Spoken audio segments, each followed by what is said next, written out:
नमस्कार दोस्तों, स्वागत है आप सभी का जनरल स्टडी गुरु में। यहाँ पर आपको सभी कम्पिटिटिव एग्जाम के लिए जीके अथवा जीएस कराई जाएगी। सभी कम्पिटिटिव एग्जाम जैसे UPSC, SSC, banking, railway, other state exam जिसमें भी जीके आती है वो सब यहाँ पर कवर किए जाएंगे।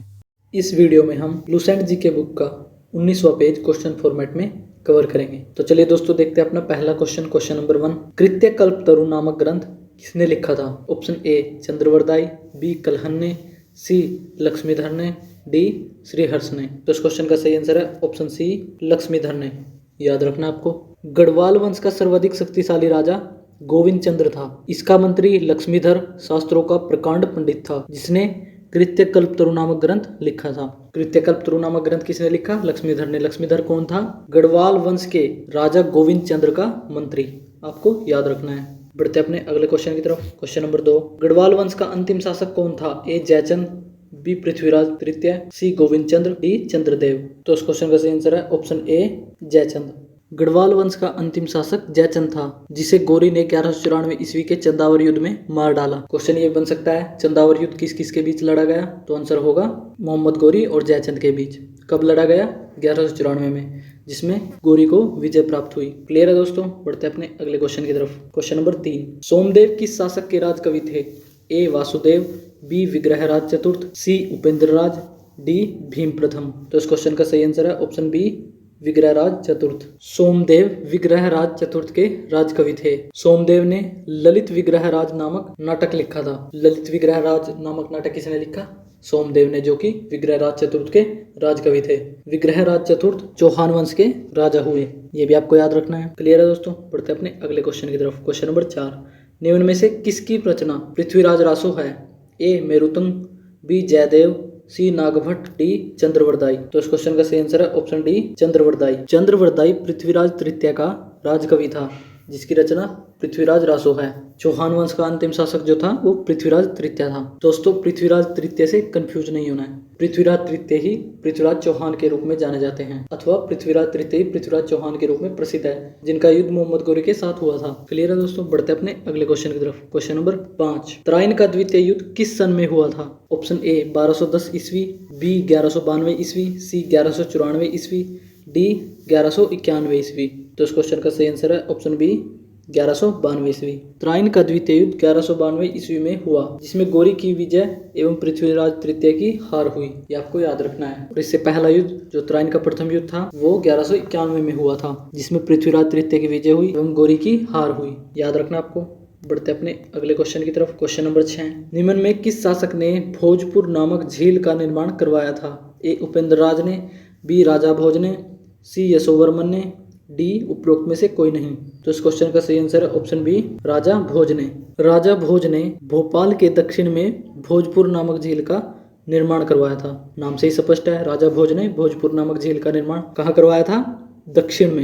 ये आपको याद रखना है। राजा भोज परमार वंश से संबंधित है। परमार वंश का संस्थापक उपेंद्रराज था। ये भी आपको याद रखना है। और इनकी राजधानी धारा नगरी थी। और परमार वंश का सबसे शक्तिशाली शासक राजा भोज हुआ। दोस्तों आपने एक कहावत तो सुनी होगी, कहाँ राजा भोज कहाँ गंगू तेली। तो ये राजा भोज जो है वो यही राजा हैं। याद रखना आपको। क्लियर है दोस्तों। बढ़ते अपने अगले क्वेश्चन की तरफ। Question number 7। नैषधीय चरित के लेखक कौन थे? ए श्रीहर्ष, बी मेरुतुंग, सी पद्मगुप्त, डी धनंजय। तो इस क्वेश्चन का सही आंसर है ऑप्शन ए श्रीहर्ष। याद रखना आपको। नैषधीय चरित के लेखक श्रीहर्ष एवं प्रबंध चिंतामणि के लेखक मेरुतुंग थे। तो इस पॉइंट के अनुसार नैषधीय चरित के लेखक कौन थे? श्रीहर्ष। और जैसा कि ऑप्शन बी में मेरुतुंग दिया गया है तो वो किसके लेखक थे? वो थे प्रबंध चिंतामणि के। ये याद रखना आपने। नैषधीय चरित के लेखक श्रीहर्ष थे। क्लियर है दोस्तों। बढ़ते अपने अगले क्वेश्चन की तरफ। Question number 8। कविराज की उपाधि से विभूषित शासक कौन था? ए राजा भोज, बी मूलराज प्रथम, सी भीम प्रथम, डी यशोवर्मन। तो इस क्वेश्चन का सही आंसर है ऑप्शन ए राजा भोज। राजा भोज कविराज की उपाधि से विभूषित था। ये आपको याद रखना है। क्लियर है दोस्तों। बढ़ते अपने अगले क्वेश्चन की तरफ। Question number 9। निम्न में से किस शासक ने त्रिभुवन नारायण मंदिर का निर्माण करवाया था? ए बीटा प्रथम ने, बी हर्षवर्धन ने, सी वासुदेव ने, डी राजा भोज ने। तो इस क्वेश्चन का सही आंसर है ऑप्शन डी राजा भोज ने। भोज ने चित्तौड़ में त्रिभुवन नारायण मंदिर का निर्माण करवाया और भोजपुर नगर की स्थापना राजा भोज ने ही की थी। याद रखना आपको। त्रिभुवन मंदिर का निर्माण किसने करवाया? राजा भोज ने। क्लियर है दोस्तों। बढ़ते अपने अगले क्वेश्चन की तरफ। Question number 10। बुंदेलखंड का प्राचीन नाम क्या था? ए जेजाक भुक्ति, बी महोबा, सी धार, डी अनहिलवाड़। अथवा अनहिलवाड़ा। तो इस क्वेश्चन का सही आंसर है ऑप्शन ए जेजाक भुक्ति। प्रतिहार साम्राज्य के पतन के बाद बुंदेलखंड की भूमि पर चंदेल वंश का स्वतंत्र राजनीतिक इतिहास प्रारंभ हुआ। बुंदेलखंड का प्राचीन नाम जेजाक भुक्ति है, ये आपको याद रखना है। प्रतिहार साम्राज्य के बाद बुंदेलखंड पर चंदेल वंश का शासन हुआ। बुंदेलखंड का प्राचीन नाम जेजाक भुक्ति, आपको याद रखना है। क्लियर है दोस्तों, बढ़ते अपने अगले क्वेश्चन की तरफ। क्वेश्चन नंबर 11, चंदेल वंश का संस्थापक कौन था? ए उपेंद्र राज, बी मूलराज प्रथम, सी ननुक, डी उपरोक्त में से कोई नहीं। तो इस क्वेश्चन का सही आंसर है ऑप्शन सी ननुक, याद रखना आपको। चंदेल वंश का संस्थापक ननुक था। क्लियर है दोस्तों, बढ़ते अपने अगले क्वेश्चन की तरफ। क्वेश्चन नंबर 12, कंदरिया महादेव मंदिर का निर्माण किस शासक ने करवाया था? ए भीम प्रथम ने, बी धंगदेव ने, सी राजा राज प्रथम ने, डी कृष्ण प्रथम ने। तो इस क्वेश्चन का सही आंसर है ऑप्शन बी धंगदेव ने। धंगदेव ने जिन्नाथ, विश्वनाथ एवं वैद्यनाथ मंदिर का निर्माण करवाया। कंदरिया महादेव मंदिर का निर्माण धंगदेव द्वारा 999 ईस्वी में किया गया। कब किया गया कंदरिया महादेव मंदिर का निर्माण? 999 ईस्वी में। किसके द्वारा? धंगदेव के द्वारा। और इसने जिन्नाथ, विश्वनाथ और वैद्यनाथ मंदिर का निर्माण भी करवाया। ये मंदिर भी आपको याद रखने हैं। क्लियर है दोस्तों, बढ़ते अपने अगले क्वेश्चन की तरफ। क्वेश्चन नंबर 13, अल्हा उदल नामक 2 सेना नायक किसके दरबार में रहते थे? ए महमूद गजनी के, बी मोहम्मद गौरी के, सी मूलराज प्रथम के, डी परमर्दी देव के। तो इस क्वेश्चन का सही आंसर है ऑप्शन डी परमर्दी देव, याद रखना आपको। अल्हा उदल नामक 2 सेना नायक परमर्दी देव के दरबार में रहते थे, जिन्होंने पृथ्वीराज चौहान के साथ युद्ध करते हुए अपनी जान गंवाई थी। और इसी के साथ एक पॉइंट यहाँ पर और याद करें, चंदेल वंश का अंतिम शासक परमर्दी देव था। कौन था चंदेल वंश का अंतिम शासक? परमर्दी देव, जिसने 1202 ईस्वी में कुतुबुद्दीन ऐबक की अधीनता स्वीकार कर ली। इस पर उसके मंत्री अजय देव ने उसकी हत्या कर दी। तो क्वेश्चन ऐसे बन सकता है कि परमर्दी देव की हत्या किसने की? तो आपको याद रखना है उसके मंत्री अजय देव ने। क्योंकि उसने कुतुबुद्दीन ऐबक की अधीनता स्वीकार कर ली थी। कब? 1202 ईस्वी में। दोस्तों, आपको वीडियो के साथ साथ बुक में भी देखते चलना है। जिस पॉइंट से भी क्वेश्चन वीडियो में कराया जा रहा है वो पॉइंट आपको बुक में देखते चलना है। इससे आपके जल्दी याद होगा। इससे आपकी ये बात भी याद रहेगी किस शासक की बात हो रही है अथवा किस वंश की बात हो रही है। क्लियर है दोस्तों, बढ़ते अपने अगले क्वेश्चन की तरफ। क्वेश्चन नंबर 14, मूलराज प्रथम किस धर्म का अनुयायी था? ए शैव धर्म, बी बौद्ध धर्म, सी जैन धर्म, ऑप्शन डी वैष्णव धर्म। तो इस क्वेश्चन का सही आंसर है ऑप्शन ए शैव धर्म, याद रखना आपको। सोलंकी वंश का संस्थापक मूलराज प्रथम था। इसकी राजधानी अनहिलवाड़ थी। मूलराज प्रथम शैव धर्म का अनुयायी था। मूलराज प्रथम सोलंकी वंश का संस्थापक था, उसकी राजधानी अनहिलवाड़ थी और वह शैव धर्म का अनुयायी था। क्लियर है दोस्तों, बढ़ते अपने अगले क्वेश्चन की तरफ। क्वेश्चन नंबर 15, आबू पर्वत पर दिलवाड़ा का प्रसिद्ध जैन मंदिर किसने बनवाया था? वेरी वेरी इंपॉर्टेंट क्वेश्चन दोस्तों। ऑप्शन ए सिद्धराज ने, बी भीम द्वितीय ने, सी विमल ने, डी राजा भोज ने। तो इस क्वेश्चन का सही आंसर है ऑप्शन सी विमल देव ने। वेरी वेरी इंपॉर्टेंट क्वेश्चन दोस्तों, बार बार परीक्षाओं में पूछा जाता है यहाँ से। भीम प्रथम के सामंत विमल ने आबू पर्वत पर दिलवाड़ा का प्रसिद्ध जैन मंदिर बनवाया। विमल कौन था? भीम प्रथम का सामंत। दिलवाड़ा जैन मंदिर कहाँ स्थित है? आबू पर्वत पर। क्लियर है दोस्तों, याद रखना आपको। बढ़ते अपने अगले क्वेश्चन की तरफ। क्वेश्चन नंबर 16, मोडेरा के सूर्य मंदिर का निर्माण किन राजाओं के शासनकाल में हुआ था? ए चोल शासकों के, बी सोलंकी शासकों के, सी पाल शासकों के, डी चंदेल शासकों के। तो इस क्वेश्चन का सही आंसर है ऑप्शन बी सोलंकी शासकों के। मोडेरा के सूर्य मंदिर का निर्माण सोलंकी राजाओं के शासनकाल में हुआ था, ये आपको याद रखना है। मोडेरा के सूर्य मंदिर का निर्माण किन शासकों के शासनकाल में हुआ? सोलंकी शासकों के शासनकाल में। क्लियर है दोस्तों, बढ़ते हैं अपने अगले क्वेश्चन की तरफ। क्वेश्चन नंबर 17, निम्न में से किस शासक ने कलिंग पर विजय प्राप्त की और त्रिकलिंगाधिपति की उपाधि धारण की? Very very important question. Option A Karnadev, B Kokkal, C Gangeya Dev, D Mulraj प्रथम। तो इस क्वेश्चन का सही आंसर है ऑप्शन ए कर्णदेव ने। एक बार ये पॉइंट ध्यान से सुने, कलचुरी वंश का एक शक्तिशाली शासक गांगेय देव था, जिसने विक्रमादित्य की उपाधि धारण की। पूर्व मध्यकाल में स्वर्ण सिक्कों के विलुप्त हो जाने के पश्चात इन्होंने सर्वप्रथम इसे प्रारंभ करवाया। कलचुरी वंश का सबसे महान शासक कर्णदेव था, जिसने कलिंग पर विजय प्राप्त की और त्रिलिंगाधिपति की उपाधि धारण की। कर्णदेव किस वंश से संबंधित था? तो कलचुरी चेदी वंश से। क्वेश्चन ऐसे बन सकता है कि कर्णदेव ने त्रिकलिंगाधिपति की उपाधि क्यों धारण की अथवा कब धारण की? तो कलिंग पर विजय प्राप्त करने के बाद धारण की, ये आपको याद रखना है। क्लियर है दोस्तों, बढ़ते अपने अगले क्वेश्चन की तरफ। क्वेश्चन नंबर 18, प्रसिद्ध कवि राजशेखर किस शासक के दरबार में रहते थे? ए राणा सांगा के, बी चंद्रदेव के, सी पृथ्वीराज चौहान के, डी कलचुरी के। तो इस क्वेश्चन का सही आंसर है ऑप्शन डी कलचुरी के। प्रसिद्ध कवि राजशेखर कलचुरी के दरबार में रहते थे। याद रखना आपको।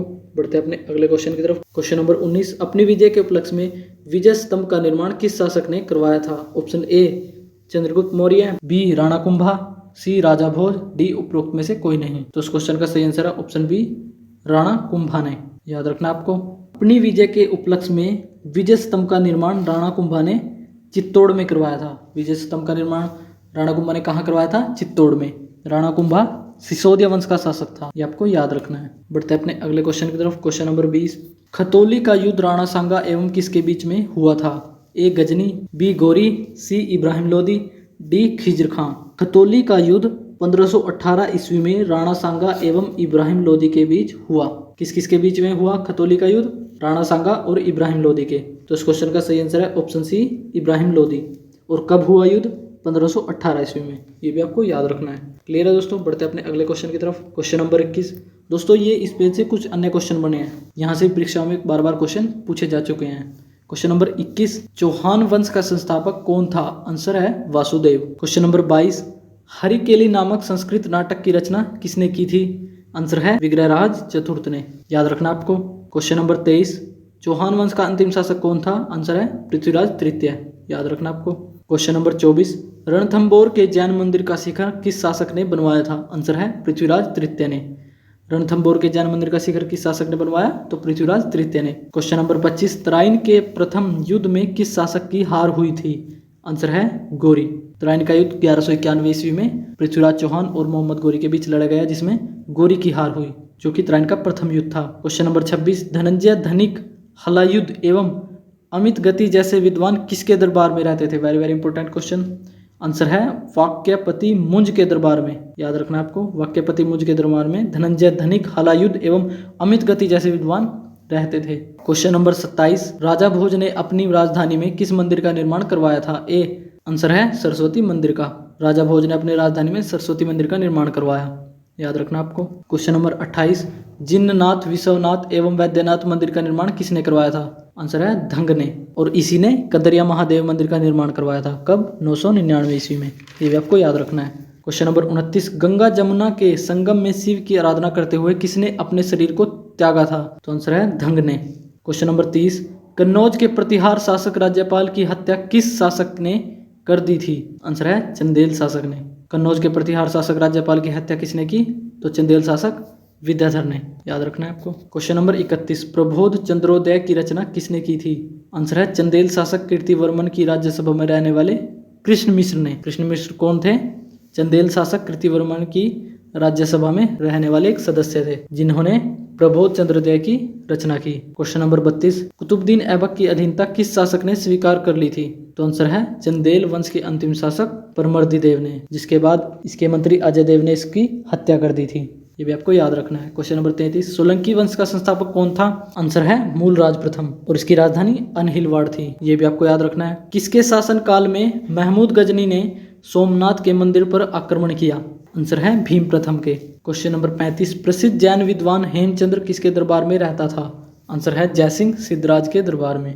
याद रखना आपको। सिद्धपुर में रुद्र महाकाल के मंदिर का निर्माण किस शासक ने करवाया था? आंसर है जयसिंह सिद्धराज ने। सिद्धपुर में रुद्र महाकाल के मंदिर का निर्माण किसने करवाया? तो सिद्धराज ने। सिद्धराज ने रुद्र महाकाल मंदिर का निर्माण कहाँ करवाया?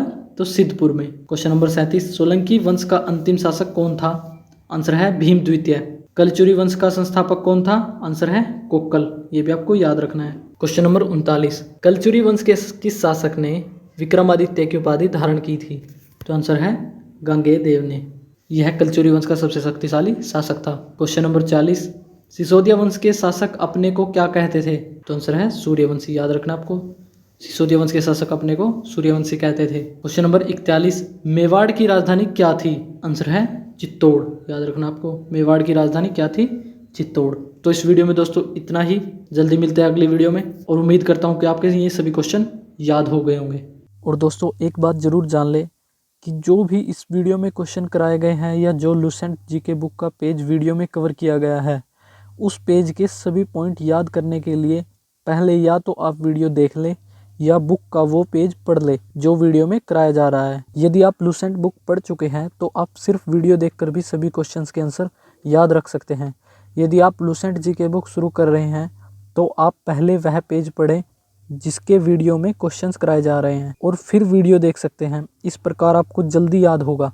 वीडियो में सभी क्वेश्चंस कवर किए गए हैं जो प्रीवियस ईयर एग्जाम में आए हैं और जहां से अगले आने वाले एग्जामों में क्वेश्चन बन सकते हैं, वो क्वेश्चन भी इस वीडियो में कवर किए गए हैं।